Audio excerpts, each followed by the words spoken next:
warahmatullahi wabarakatuh. Bismillah walhamdulillah. Saudara-saudaraku, alhamdulillah.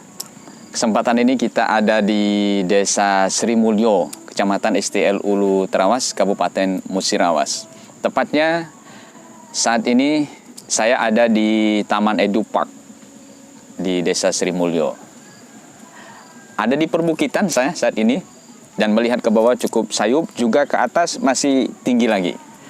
Nah, saudara-saudaraku, ketika posisi seperti ini, melihat ke atas, kemudian juga melihat ke bawah,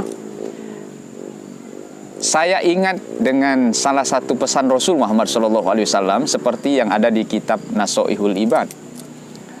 Apa kata Rasul? Ciri orang yang celaka itu diantaranya adalah wa nadzaruhu ila man fawqahu fid dunya.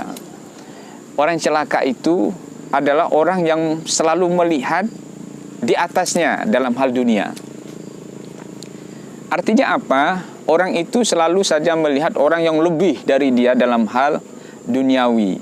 Orang yang lebih banyak harta dari dia, lebih berpangkat dari dia, materinya lebih banyak, kebunnya lebih banyak, dan seterusnya dan seterusnya. Akhirnya apa? Dia selalu merasa tidak nyaman, tidak damai, stres dia. Nah, pada akhirnya yang cukup berbahaya adalah dia berusaha untuk sama dengan orang yang melebihi dirinya, kemudian dia menghalalkan segala cara. Nauzubillahi min dzalik. Nah, kemudian yang kedua, kata Rasul Muhammad SAW, ciri orang yang celaka itu adalah wa nadzaruhu ila man dunahu fiddin. Orang yang selalu melihat kepada orang yang di bawahnya dalam hal beragama. Nah, kondisi seperti ini membuat orang itu statis, tidak lagi mau belajar karena dia merasa dialah yang hebat, dialah lebih pintar, dialah yang lebih menguasai, terutama dalam hal beragama.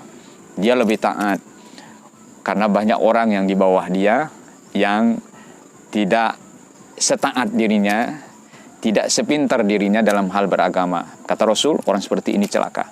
Maka hadirin saudara-saudaraku, berarti kalau kita mau tidak celaka atau mau beruntung, sebaliknya kata Rasul, wa nadzaruhu ila man fawqahu fiddin. Lihatlah orang yang ada di atas kita dalam hal beragama, hingga akhirnya kita termotivasi untuk selalu belajar, mengembangkan diri kita, jangan pernah puas. Kadang-kadang kita selalu saja merasa puas, tidak mau lagi belajar, apalagi kondisi zaman sekarang.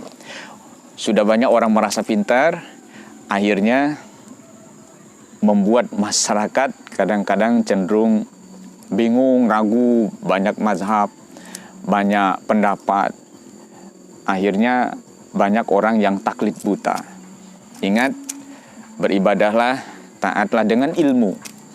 Karena ketika kita beribadah dengan ilmu, itu jauh lebih baik. Suatu saat Rasul Muhammad SAW ketika mau berangkat ke masjid, sampai di dekat masjid, kemudian Rasul Muhammad SAW melihat ada iblis. Rasul kaget, kemudian Rasul bertanya kepada iblis itu, "Wahai iblis, kenapa engkau ada di depan masjid ini, ada di sini?" Apa kata iblis menjawab? "Ya Rasul, aku ingin menggoda orang yang ada dalam masjid itu, yang sedang sholat itu. Tapi aku takut dengan orang yang tidur di sampingnya." Rasul kemudian kembali bertanya, "Kenapa engkau lebih takut dengan orang yang tidur di samping orang sholat itu ketimbang dengan orang yang sedang sholat itu?" Apa kata iblis? "Ya Rasul, orang yang sholat itu dia sholat tanpa ilmu. Sedangkan orang yang tidur itu dia sangat alim dan berilmu. Aku lebih takut dengan orang alim walaupun dalam kondisi dia sedang tidur daripada kepada orang yang bodoh walaupun dia sedang ibadah." Pentingnya ilmu. Maka hadirin saudara-saudaraku, belajarlah dalam hal beragama. Karena ilmu kita begitu sedikit, tidak ada apa-apanya, bagaikan setetes air yang jatuh ke lautan. Jangan pernah sombong, jangan pernah angkuh. Kita merasa bahwa kita ahli surga sendiri, masuk surga sendiri, orang lain masuk neraka semuanya. Nauzubillahi min dzalik. Kita tidak tahu amal yang mana yang diterima oleh Allah Subhanahu wa taala. Dengan ilmu, kita insya Allah semakin tawadu. Orang itu semakin alim, maka dia semakin arif, semakin tawadu dia. Amin ya rabbal alamin. Dan yang kedua, kata Rasul, jika kita mau beruntung, tidak mau celaka tadi, wa nadzuruhu ila mandunahu fid dunya. Lihatlah kepada orang yang ada di bawah kita dalam hal dunia, dalam hal materi. Dengan seperti itu kita merasa bersyukur. Wah, alhamdulillah. Kita bisa menikmati apa yang ada, apa yang kita miliki. Nikmati hidup ini, episode per episode, nikmat sekali. Daripada kita menginginkan sesuatu yang tidak ada pada diri kita, pada akhirnya kita akan stres berkepanjangan, menderita berkepanjangan. Nikmati apa yang ada. Anak-anak, keluarga, istri, harta yang ada. Ketika kita masih bisa menikmati makanan yang ada, menghirup udara, menikmati minum, wah, Masya Allah, nikmat dari Allah yang luar biasa yang harus kita syukuri. Demikian hadirin saudara-saudaraku, semoga kita selalu menjadi hamba-hamba Allah yang beruntung, tidak sebaliknya menjadi hamba yang celaka.